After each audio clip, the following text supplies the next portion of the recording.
Yeah, it's called Conversations with Jeff, not Screaming Matches. Yeah, you and I do not agree on Calvinism. But look how nice we are to each other. I think it's going to really shock a lot of people, thrill a lot of people. A lot of people are going to have to do some soul searching. It's like, you know what?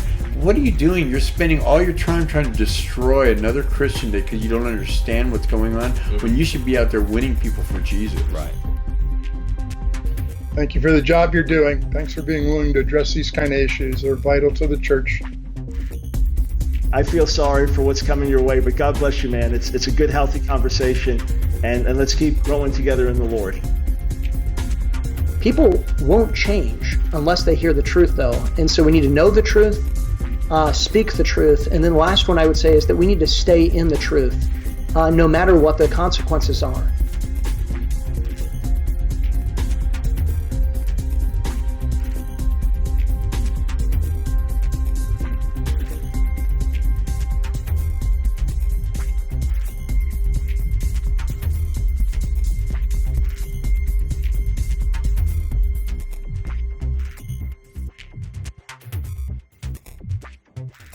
Okay, everybody, welcome to today's episode of Conversations with Jeff. It's been a blast doing these shows. Again, like our last one we had on Andy Woods, got into a lot of stuff some of the stuff we'll be talking about today. Whether it's Black Lives Matter or coronavirus and all that crazy stuff that's going on. Like literally, I feel like today we're in crazy world, apocalyptic end times craziness that you would only see in movies, except it's real life. So it's absolutely nuts. Before we get started with today's show, wanted to remind you guys about the book that we are actually pre-ordering right now called Church and State, How the Left Used the Church to Conquer America.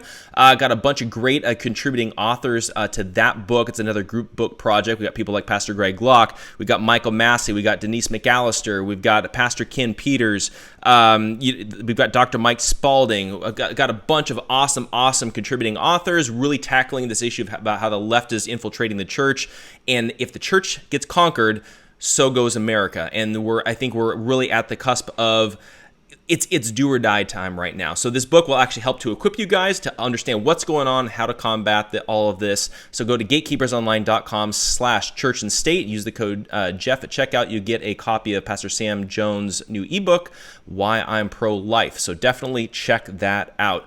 Really excited about today's show. We got Washington State Representative Matt Shea coming back for a second round of Conversations with Jeff. But Matt, welcome back. Glad we could do this. Yeah, Jeff, thanks for having me on again. I appreciate it. Yeah, and there's been some slight changes since last time we had you on. I mean, now you're a campus pastor, up in Spokane. So congratulations on that. Thank you. Yeah, definitely. What's interesting is, I feel like there's obviously a lot of crossover between what's going on within Christianity, but then also within politics and all that kind of stuff. How has that been for you, kind of having a foot in both worlds, kind of at the same time? Well, I kind of feel like President Trump. You go from the business world to politics. It's kind of like going from politics to being a senior pastor. That in a way, I was really prepared for some of the things that we've been facing here. But I think also, that in the church right now, we need strong leaders throughout this country who are not only going to preach the Word of God, they are going to stand and help expand His kingdom in our country and be unashamed about that and not be cowed into silence or cowed into kneeling, as it were, which seems to be the popular thing right now. That's part of being a pastor. It's part of protecting the flock, protecting the church. And I think that right now this is a hard issue for the United States. It's not a political issue. This is a hard issue. We have part of the country that wants to follow the Lord in righteousness and part that does not want to follow the Lord in righteousness. And that polarization actually is a good thing. A lot of people think it's not. It is a good thing. Are we going to stop fence sitting? Some people are fence sitting across this country and choose the Lord in righteousness or not. And I think it's really a key function of pastors to help make that decision much easier for people that are still trying to sit in the middle. And I think it's going to change our country dramatically for the positive. I think that evil is raging right now in this country because God is already on the move. Yeah, well, and I think historically, to a certain degree, when we're talking about this polarization, historically, I feel like there hasn't been that much difference between Republicans and Democrats. It used to be, like I remember, even when Obama was running for the first time, running against McCain, the way that they campaigned and the platform that they stated, it seemed like I remember sitting there thinking, I'm like, there's not that much different between McCain and Obama. I mean, obviously Obama went extreme progressive over the course of his presidency, but historically I feel like there was room for those middle ground people where I get they would kind of straddle the fence. They weren't sure if they were going to go Republican or Democrat. Now we're so polarized. It's like, do we want to be socialist or do we want to be a freedom-loving American country? It's one or the other. I don't see how anybody can be in the middle anymore. Yeah, this election is between communism and liberty. It is between the Lord and righteousness and those that want to follow a path of darkness. And it really is that stark. There's just no question about it. And it's interesting that a lot of people now have been awoken to the fact that these folks are radical Marxists. And it's not just on what we would traditionally call the left, that some Republicans, establishment Republicans in particular, were actually birthed out of the same era and the same group of people that formed the deep state. There's a great book written on it called Target Patent by Robert Wilcox that really talks about the genesis of the deep state, which was essentially 329 confirmed. We know this is a historic fact. 329 confirmed Soviet agents in the Roosevelt administration. They were the birth of the deep state. And then on the other side of it, and this is very controversial for some people, but it is absolutely true. In fact, in Patton's memoirs and in his diary, he wrote about what I'm about to say, and that is that General Eisenhower helped birth the establishment Republicans that we are facing today. And I found it very interesting that during Trump's 4th of July speech, there was only one historic general that he listed, and it was General Patton. And that is because General Patton knew about the threat of the deep state. He knew about the threat of establishment Republicans because they were from the same camp. Yeah, and that's pretty crazy when you actually look at that, because it's one of those things where, obviously President Trump's been talking a lot about the deep state and the establishment, and he's kind of been bucking that trend to a certain degree. But I think oftentimes a lot of people within Christianity and within the church, it's like they don't want to address that issue a lot of times because they feel maybe it's too conspiratorial, it's getting too involved in politics, and as we know, Christians can't get too involved in politics. But it's one of those things where, it's interesting looking at the historical aspect of the deep state and the establishment. Now, what is it that originally, what were they established to actually accomplish? Well, that's what's fascinating about this. And first, I want to address one of your last comments. Politics is a mission field. In fact, I would argue it's one of the darkest mission fields. I actually talked to the lady who helped evangelize the pygmies in Africa, and I always like to say that the pygmies of Africa have been more evangelized than the politicians of Olympia and Washington, D.C., and it's true. Because we didn't treat it as a mission field. We didn't treat it as something to go into to shine light in the darkness. So I would really admonish every Christian out there watching this. It is a mission field. The second part of that is that the temple of the Holy Spirit, the body of the believer, was supposed to be the government of the United States. That's what the founding fathers said. They did say no king but Jesus. Some people tried to say that didn't happen historically, but it did. And so we have an obligation, if we want to expand his kingdom on this earth, to be involved in politics. Let's talk about the history. The initial infiltration into the Roosevelt administration was documented by a whole bunch of different primary sources, but I'm going to list three of the main ones. The first is called the Venona transcripts, which were the broken Soviet cables that we had access to, and so did Senator Joseph McCarthy. Is why he was so confident in what he was doing.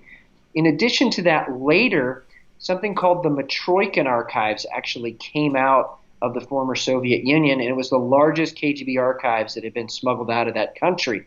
The Matroikin archives corroborated what we know was in the Venona transcripts. And you can read about this in the book The Haunted Wood, which talks about the Venona transcripts, and also a book called The Venona Secrets. And then also you can look up the Matroikin archives in a book called The Sword and the Shield.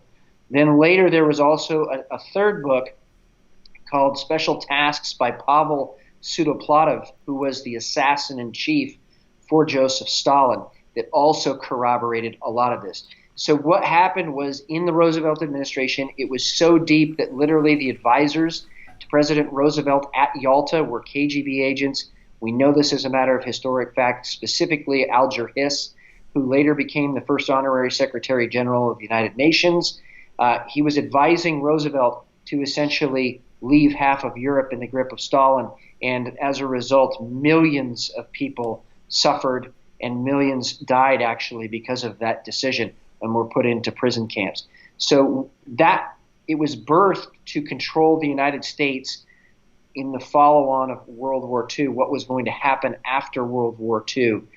In addition to that, you had the establishment Republicans, which were established to nullify the original, what we would consider a Christian constitutional conservative in the Taft presidency, but it wasn't a presidency because Eisenhower ran against Taft and he was trying to prevent constitutional conservatives from having a bloc. And those leaders that were birthed out of that movement went into virtually every state in the Union to try to control the Republican Party, to keep Christian constitutional conservatives down and at bay so they could continue to control the country. And again, this is all about controlling the United States, because we are the great obstacle between those that would seek world power and world domination and hate Christians. We are the obstacle to that. And this is historic fact. This is not conspiracy. It is documented ad nauseum in books that I just cited from first-person witnesses. It has been confirmed by people that have defected here to the United States of America, like General Mihai Pachipa, who was the highest-ranking KGB general to defect to the United States. He cataloged some of this in his book, Disinformation.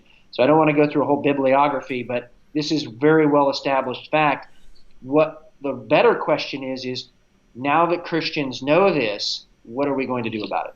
Yeah, well, you know, and I think that's one of the things that I think we're really dealing with right now is, number one, we've got Christians that don't understand this stuff, but then on the other hand, you have Christians that even they do study this, they do understand this, but at the same time, not willing to actually get up and do anything about it. I mean, what are the repercussions if we don't actually deal with this in the extremely near future? The repercussions are that they being the Marxists and Islamists and the globalists, are going to try to destroy the United States of America and our republic, and try to destroy Christianity like they have in every country that they've tried to take over. And that's really what we're facing right now. It is that dire. And, people say, well, that's conspiracy. That is a logical fallacy, and conspiracy is actually the engine of history. Anybody that tries to say that is really admitting their ignorance on some of these issues. And so we need to kind of get away from the cliches that have been given to us by the mainstream media and actually go to the facts, go to the primary source documents, and then realize, hey, we're facing a well-organized, very, very well-planned enemy attack on this country to destroy the Constitution and, quite frankly, to destroy Christendom as well and Western civilization. And that's not hyperbole. Many of the great generals of today and great patriots in the highest levels of government believe that as well, and they're fighting against it. Yeah, well, and I think we're really seeing that even with Black Lives Matter right now. Most people, they think, okay, again, in the mainstream, they're like, okay, we need to support Black Lives Matter. We gotta make sure that there's no racism and that kind of stuff. But when you actually go and you look at the stated platform on the Black Lives Matter website, I don't know how any Christian could actually support that organization, but yet we've got a lot of evangelical leaders that are. What's your take on the Christians' response or Christianity's response to Black Lives Matter right now?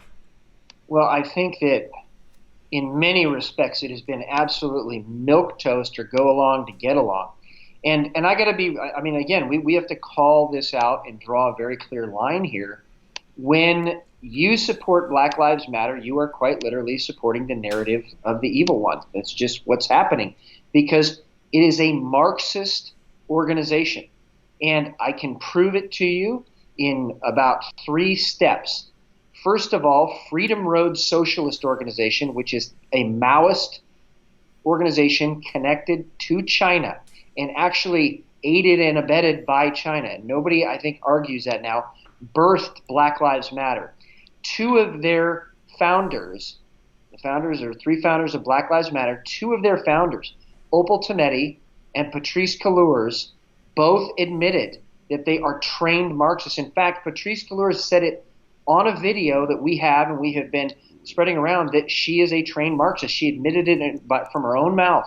And we have a picture of Opal Tometi hugging Maduro, a Venezuelan communist dictator, right? So you have clear indications these are trained Marxists that are being aided and abetted by the Chinese government. And oh, by the way, isn't it interesting the timing?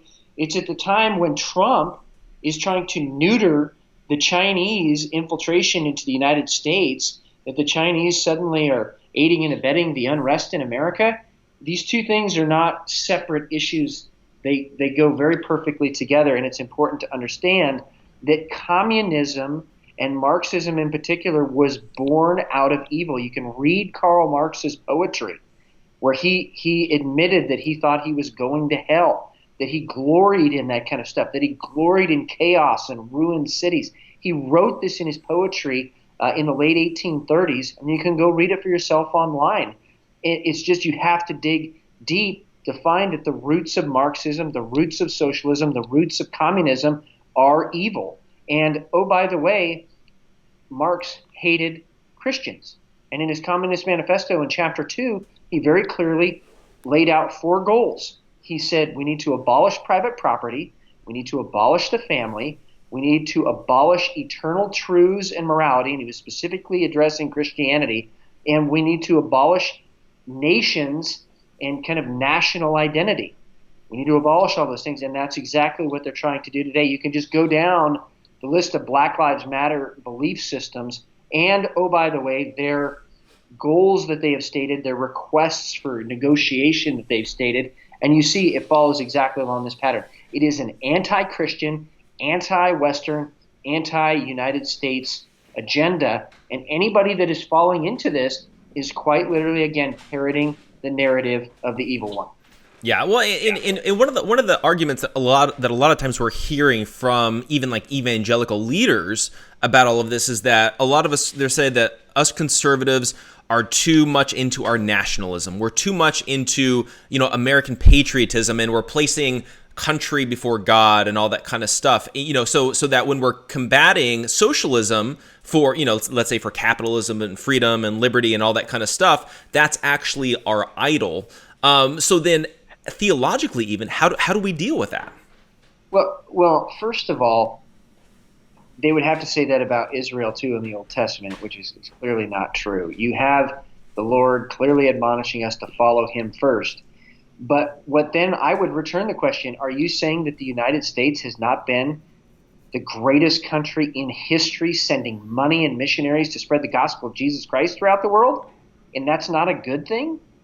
Because you have to defend your statement now that somehow the U.S. is bad, and it's just simply not true. Or would you go against the Articles of Confederation of the United Colonies of 1643, which said the purpose of government was to expand the kingdom of Jesus Christ so we could all enjoy the liberties of the gospel in purity with peace? Is that wrong? And was it wrong then? Is it wrong now? Because that statement allowed us to become the country we are today that spreads the most missionaries and the most money helping people around the world. It's a ludicrous red herring logical fallacy that they're using. Nobody's making an idol out of the country. What we're saying is the country is a tool to continue to help spread the gospel and expand his kingdom in this world. And that's a good thing. We have brought more prosperity to other countries. We have brought more education to other countries. We have defended Western civilization, which has been the most prosperous system of government in the history of the world. And oh, by the way, too, I know I keep saying that, but it's true. China admitted that what made America great was our religion. I want to read this to you because this is so, I think, shocking for a lot of people. This comes from a book called Jesus in Beijing by David Aikman, and here's what he said, so they did a study, and they did a study on what made America great. Here's what it says. One of the things we were asked to look into is what accounted for the success, in fact, the preeminence of the West all over the world. We studied everything we could from the historical, political, economic, and cultural perspective. At first, we thought it was because you had more powerful guns than we had. Then we next thought it was because you had the best political system. Next, we focused on your economic system. But in the past 20 years, now this was written in 2002, by the way, but in the past 20 years, we have realized that the heart of your culture is your religion, Christianity. That is why the West has been so powerful. The Christian moral foundation of social and cultural life was what made possible the emergence of capitalism. We don't have any doubt about this. That was from the Chinese Academy of Social Sciences in Beijing. Quite literally, the atheist communist Chinese party believes that Christianity is what made America great, and we're still arguing about this. Yeah, well, and the thing is, like, when you actually look at history, you look at our founding documents, you can clearly see, Christianity is woven directly into that. But then when we're dealing with the argument, and I think that this is what gets a lot of conservatives caught up, is dealing with the argument of if Christianity falls, so goes our country. How do we articulate that in why Christianity and our faith is so important to the foundations of our country? When you take away the foundations, the rest of the structure falls. And again, it's interesting that the same people who argued what you just said, they also argue that we're making an idol out of the United States, but actually they're the ones making the idol out of the United States to us. They're projecting onto us, because if they believed we were making an idol out of the United States, they wouldn't ask us, why is Christianity so important to the United States staying whole and true? Because they're admitting that we are making a foundation argument, that there is a science of judgment, that if you invite evil in, God's wrath is of course going to follow, because that evil is already under the curse. And it's a very simple idea if you think about it. When somebody brings this up, I would just simply argue that, are you saying that loving your neighbor, are you saying that being the most generous country in the history of the world, are you saying that a country that has brought more people out of poverty than any other country in the world, are you saying that a country that has the greatest technology and a military which, by the way, treats prisoners of war better than any other country in the world, is a bad thing? Because all of that is rooted in Christianity. All of those policies, all of those governing structures were rooted directly in Christianity, and nobody can argue that. You can go back to the commentaries on the laws of England, and that 7 years after those were written, Thomas Jefferson cites the law of nature and nature's God, which were defined in those commentaries as God's will written into creation and divinely revealed scripture, that we were basing our country on Judeo-Christian principles. You cannot divorce the two. And so the reason America is great is because it's good. And that old quote that if we cease being good, we're going to cease being great, is because that's what God says would happen if we turn our backs on him. And it's that simple. And I can look out the door and I can see the skyline of the city of Spokane, where there's supposed to be riots tonight by the Black Lives Matter and Antifa folks. And I would ask the question back to these people, is that violence you're seeing in the street, that fruit of what these organizations are bringing forward, is that what you want to see? Is that good? Because I don't think it is. And I can stand morally without any equivalence on that issue. Yeah, well, and I think that's a really important, point to make, and I think also when you look at the comparison between the protests for like opening back up our country and opening back up the economy, extremely peaceful, extremely positive.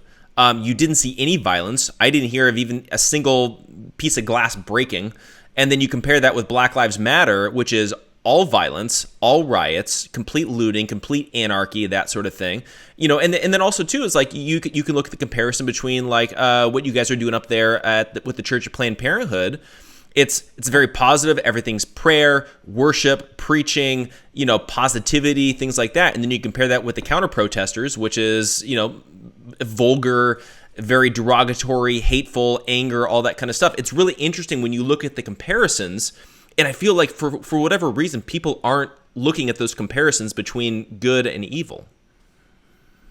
Right. It's you just start asking people questions.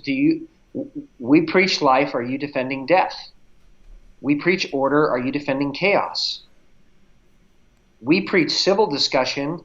Are you defending what essentially is ultimatums?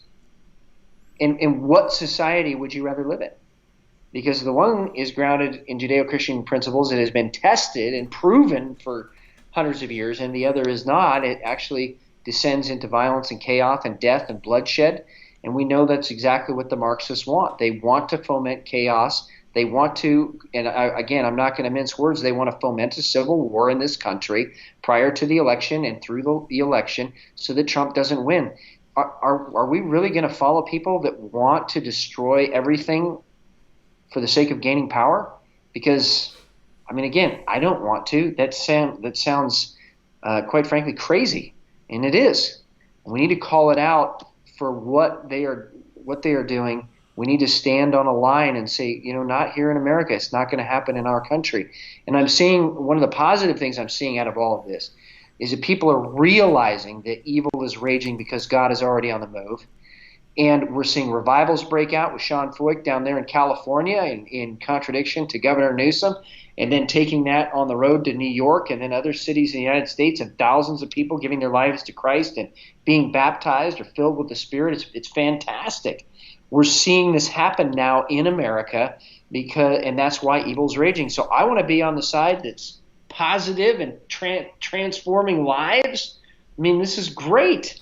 Why are we shunning this? And of course, too, and one of the other positives is patriots are waking up. Christians are waking up.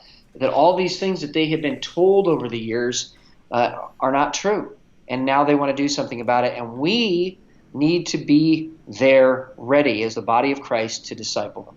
Yeah. Well, and I think one of the other things that we're seeing is I think we're starting to see, even churches. I think oftentimes even churches that have been, going along with the Romans 13 myth, which means we're supposed to submit to, our government no matter what. We're even seeing some of those churches starting to wake up to realize, like, just because the government says something doesn't make it true, and we have to root everything in God's word and root everything in the Constitution. Even this weekend we saw John MacArthur's church. I think they held their church service for the first time since the lockdowns out here in California, which is a good thing. It's praise God. They're finally bucking the system to a certain degree.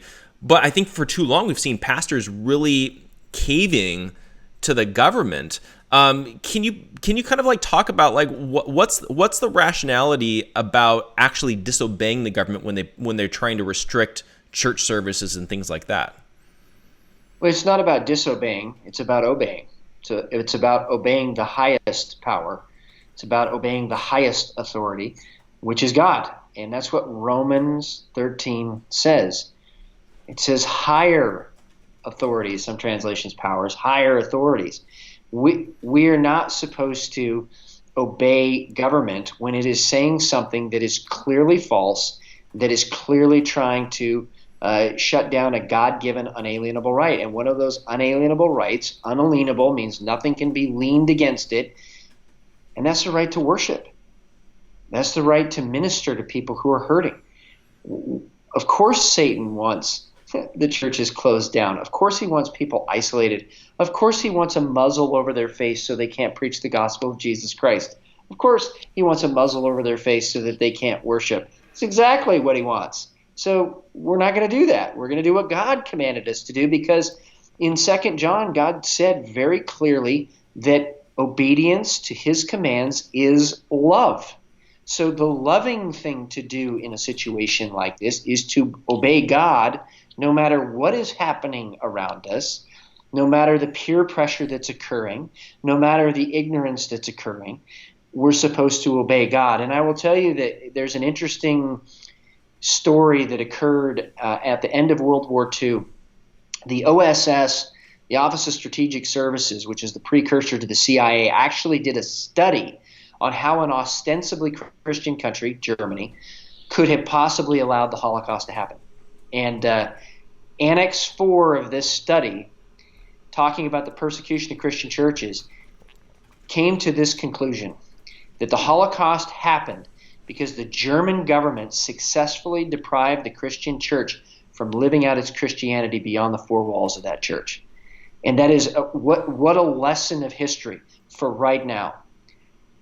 It is not government that tells us what to do. It is God that tells us what to do. Government exists, and its purpose is to protect our God-given unalienable rights to life, liberty, property, and the ability to defend the same.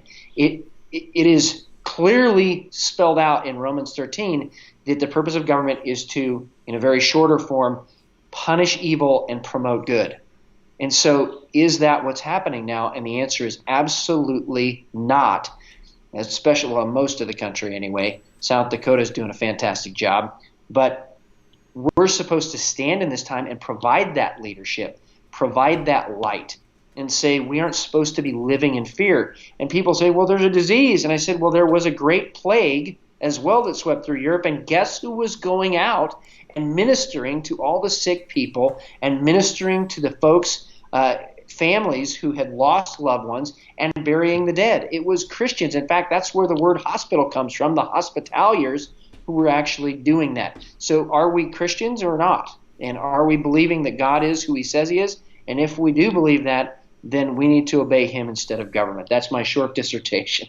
Yeah, well, and I think that the other side of it too, that I think a lot of people aren't taking into consideration, is that we submit to the Constitution, not necessarily our local, let's say our local governor. Like out here in California, we've got Gavin Newsom going crazy, making a limit on the largest gathering you can have inside would be 100 people, at least when he was even legally allowing us to have indoor church services, and then he took that away. But at a certain point, when the Constitution says that the government will not restrict and will not basically will not I don't know, I'm totally blanking on the wording within the Constitution, but when the government is not supposed to be restricting religion and all of a sudden it is, we're supposed to be submitting to the Constitution, not to Gavin Newsom, who thinks that he's the local king or emperor or dictator. And I think that that's also something that we need to understand when we're talking about submission. It's submitting to whom? It's not necessarily your local mayor if he's saying something that's unconstitutional. There's a very clear Christian doctrine called the doctrine of lesser magistrates, and this kind of talks about this issue. And I want to talk about that quickly because the Supreme Court is not the final arbiter of what is or what is not constitutional. It's not. And so all these people say, well, the Supreme Court said it, we have to follow it. No, we don't. God is always the final arbiter on questions of morality, all right, and actually on every question. And so we can't get into this mindset of saying, oh, well, we got to obey the Supreme Court. No, they're not the final arbiter of what is and what is not constitutional. In fact, that was the whole point between the separation of powers. It was the whole point between the vertical checks and balances, that a state could say, hey, you guys are way off on the Constitution. We're not going to follow that. And saying it to the Supreme Court, Andrew Jackson actually said that. The founder of the Democrat Party, if you can believe it, actually went against the United States Supreme Court. So it's not just the Supreme Court either. It's all of these lesser magistrates and what they are doing. And people say, well, Matt, how can you say that this would lead to chaos? No, it doesn't. It leads to accountability, and that's the key. At Nuremberg, so following World War II, there were trials of the Nazi Germans who had perpetrated some of the most heinous crimes in the history of the world. During that trial, the judges came to this conclusion, and in the aftermath, that there is an independent moral standard to which we are all accountable.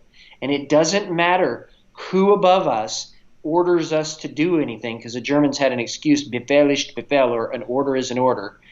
It doesn't matter who orders us to do something above us.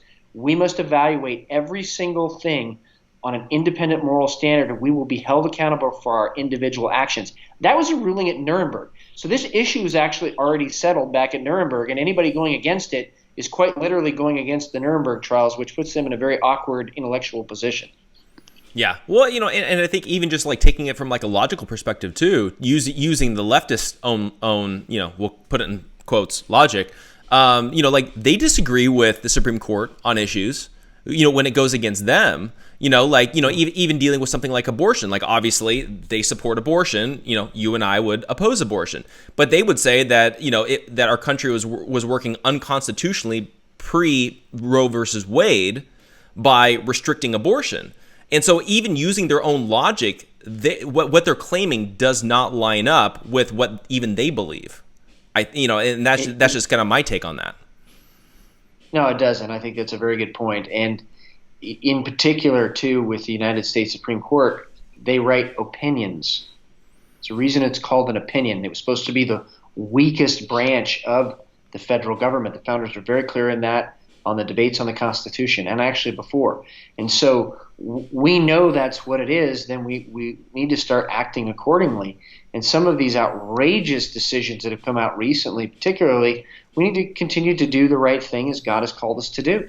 And we're going to be held accountable for that standard, not for the standard of following the orders of government. Yeah. Now, what? Because I feel like a lot of times, at least with the way things are going right now, a lot of times we don't have those proper checks and balances with the Supreme Court, in the sense of everybody just says, well, the Supreme Court ruled, that's the end of it, we just submit, that there's nothing else that we can do. But what are actually supposed to be the checks and balances for the Supreme Court? Oh, fantastic question. Article 3, there's actually the ability of Congress to remove from the Supreme Court's jurisdiction certain issues. And I think they need to start doing that. Some people call it the nuclear option, but I think they need to start doing that. The other thing is states can refuse to enforce it. In fact, the Supreme Court, believe it or not, actually ruled twice in 2 cases, the last one being Prince v. U.S., that states cannot be forced to enact or enforce a federal regulatory scheme. So they rule on something.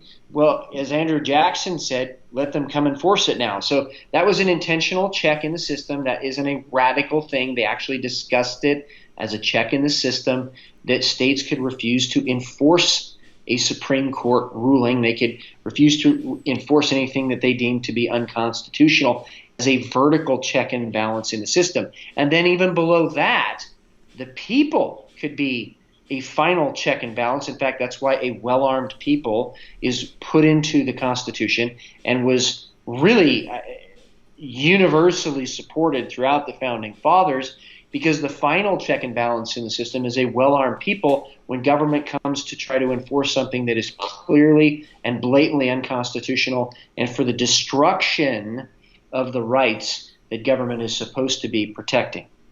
Yeah, and I think that's important. I think for us to understand is that technically we do have recourse, we do have ways to handle this, but at the same time we need to put pressure on, I think, our representatives to actually follow through with this and not just give in just because the Supreme Court says something. I know, like, even reading Mark Levin's book where he was talking about the Convention of the States, he was trying to go down the route of trying to give Congress the authority to kind of overrule a Supreme Court decision with like a 2/3 vote or something along those lines.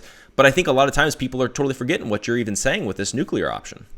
Well, they already have that authority, and that's why I find some of these a little frustrating. The authority's already there. But the elephant in the room nobody wants to talk about is the political will there to do this. And that's the real question. Is the political will there to do it? Because if it is, we can solve this very, very, very quickly. And particularly with Antifa and Black Lives Matter and Socialist Rifle Association and John Brown Gun Club and Redneck Revolt and all these armed Marxist organizations that are appearing, those organizations are very well funded. We know this for a fact because of the types of radios and SLR cameras they're using. We know they're very well funded. So if they're very well funded, why are we not going to their vehicles, the colonels of this group Antifa, quite literally sit in a van a ways off from the unrest and the rioting and the looting? Why aren't we getting the VIN numbers and tracing the vans and finding out who owns this and finding out who's funding it, and then prosecuting the people that are funding it and constricting their money supplies and seizing bank accounts as part of the prosecution? I mean, my goodness, we've done that in the Holy Land Foundation trial, which was the largest successfully prosecuted terror financing trial in U.S. history, with the Muslim Brotherhood and the Council on American Islamic Relations and also the North American Islamic Trust. How come we can't do that with Antifa? And I think actually Attorney General Barr has started to do that with Antifa. I think that's why we're seeing a lot more of the raging that's going on. And I think that there are actual indictments. I know people have been talking about this for a long time that are very, very close right now. And from a couple of sources that I have, they're kind of emphasizing it. I think that that's close, and I think it needs to happen. There needs to be a prosecution of the people who are trying to tear down and destroy this country. Yeah, well, yeah, and we're even seeing like governmental officials. I think I saw a video this morning of it was Nadler, I think it was that was literally saying that Antifa is a myth, and it's like they're not even acknowledging that it's a legitimate, real thing. It's getting crazy. It is. In fact, let me be specific on this. There was an article here a couple years ago about how Antifa was being investigated for running guns across the southern border from Mexican cartels to start an armed revolution in the United States of America. That was 2 years ago. In 2017, there was an FBI field report on Antifa Oakland going to Germany to meet with their German counterpart, Anti-Fascist Action in Germany, and ISIS. I mean, my goodness, this has clearly been planned for a very long time, and now we're seeing arms shipments from China being intercepted in coastal cities, Florida, Virginia, and then the latest one was in Seattle, Washington. And these shipments were designated, coincidentally, to areas that have a lot of unrest and looting and rioting. I mean, we need to open our eyes to what is actually happening and that this has been planned for a very long time. This is not some sort of a spontaneous movement.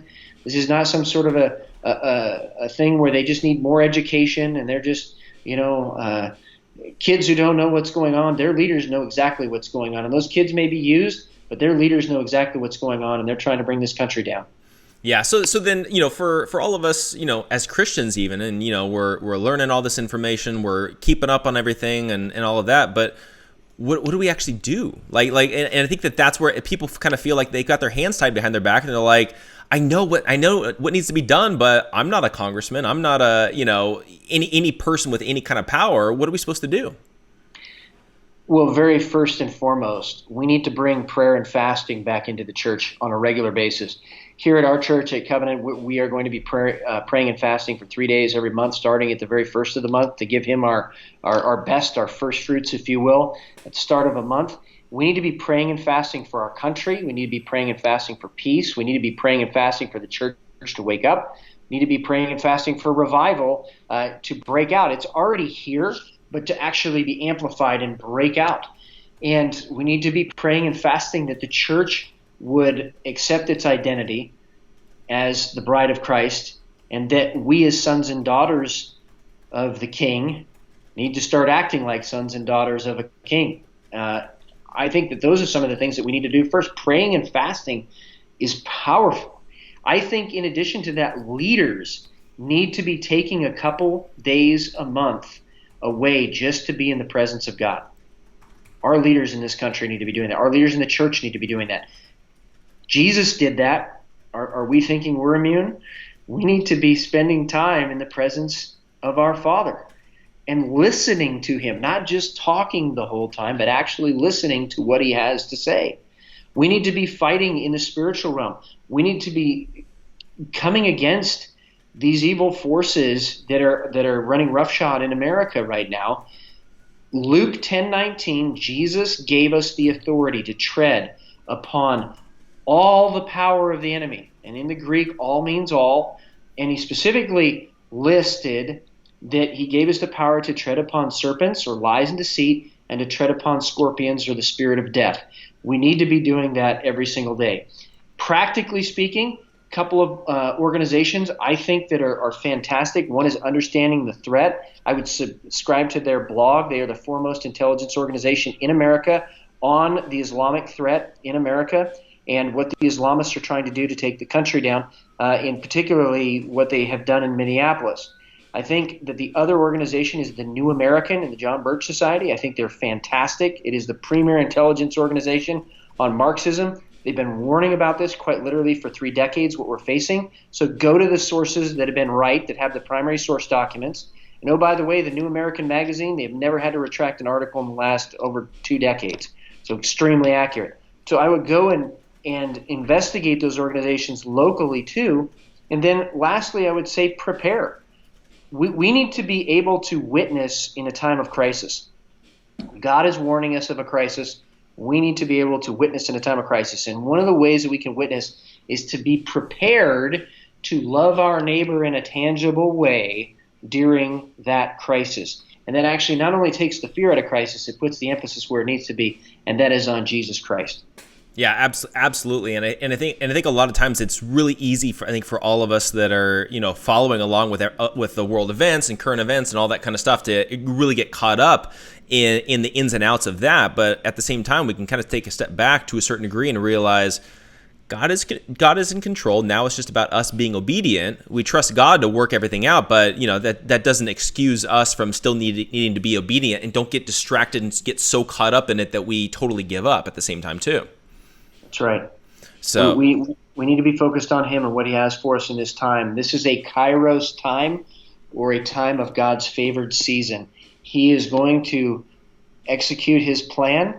We need to be focusing on what He wants us to do in this time, where He wants us in this time, and how He wants us to expand His kingdom in this time. Right. Now, as we're wrapping up, or heading into the last question, wanted to ask you. So we've got the 2020 election coming up. We got Biden, we've got Trump.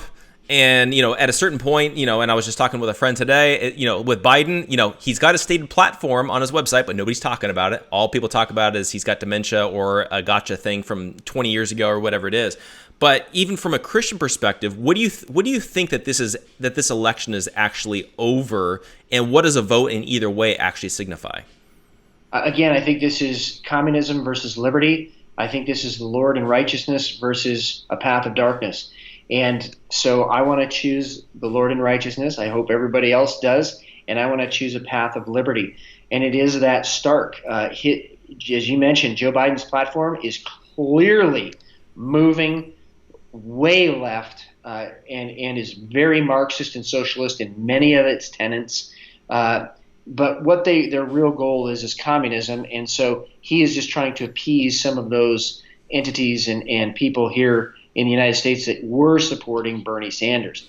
Now, Donald Trump, on the other hand, while not perfect, has done a fantastic job under fire almost every day of his administration, trying to dismantle the deep state, prosecute the bad actors, and also neuter our main enemies in the world who are trying to undermine and destroy this country. And he has come out publicly and signaled very clearly that he wants to and will support Christians and our ability to continue to spread the gospel of Jesus Christ. So with those two choices, I think the choice is pretty clear, at least in my opinion. Yeah, no, absolutely. I'm with you on that one. So if people want to be following you, what you're talking about, I know you've got your show and all that kind of stuff, what's the best way for them to do that? Sure, absolutely. They can go to Matt, and they can email me very simply at matt@voteshea.com, but my website is voteshea.com. Also, Patriot Radio, we broadcast twice a week up here across all of eastern Washington, northern Idaho, and western Montana.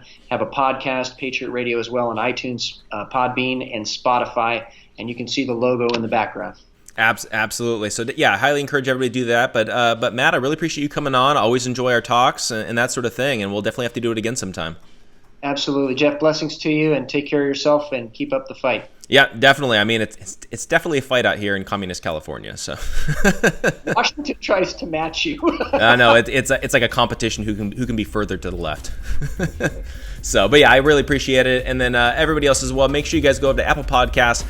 Subscribe if you can. Leave us a 5-star review. Really helps with the algorithms and all of that. Really appreciate you guys' support. Don't forget, go pre-order the book Church and State, How the Left Used the Church to Conquer America. We're writing about a lot of the things that we talked about today. So check that out. And then, we will see you guys next time.